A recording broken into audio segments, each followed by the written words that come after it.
Happy Wednesday morning, Mountaineer fans. It's Chris, it's Mike, it's earsports.com, taking up 3 minutes of your morning to talk football. Today, we're going to talk about transfers. What else?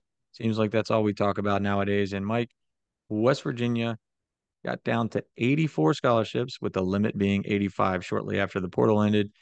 Seems that tight end was a key spot as they hosted junior college, the nation's number one junior college tight end, and Gregory Jen Ross, who was on campus earlier this week. But sources indicate that may not be it, even if that gets them back to the 85-man camp. One in, one out, they say.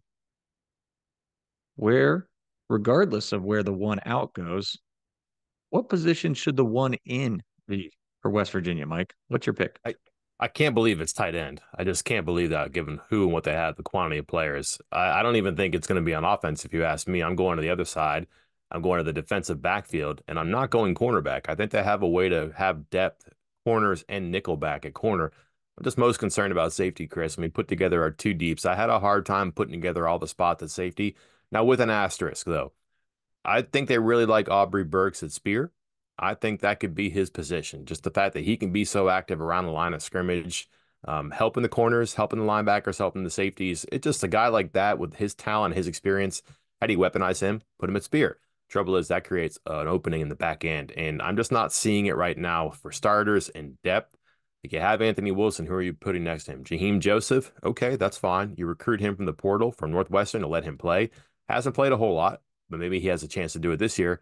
Who's behind him? Who's a guy who gives you a couple series a game? Who's a guy who's in there for injuries? Or if Joseph doesn't have it, I don't see that. You're betting on a lot of youth right now. Maybe converted corners from high school, maybe players who haven't played a whole lot, maybe a guy who played basketball last season. It's just difficult for me right now to squint and look at it and tilt my head and figure out where they have the depth. I know they're not committing resources to recruiting safeties in the portal. I just can't believe I'd be doing the same thing. I'd be trying to get a safety in the back end. I'm with you. Same thing about putting together two deep was just like, well, what am I doing here? Who's going there? It's hard. It's hard to find answers. Another position that I don't say it was hard to find answers, but there were question marks in a lot of spots in the two deep, especially the two part of that. And that's defensive line.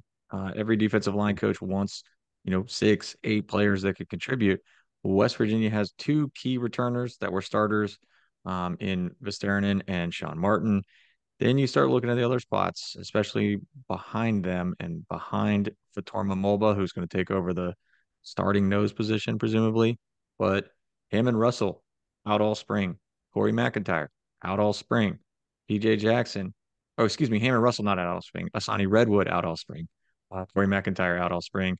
Hammond Russell, strong showing, but still limited action. TJ Jackson, a transfer who had some success at his previous stop, but we didn't hear too much about this year and is currently listed as a backup for Sean Martin. Maybe he plays other spots too. But if you're looking for 6 to 8 spots on that defensive line, I'm having a hard time finding 6 to 8 players with zero question marks for West Virginia. So that would be another priority for me.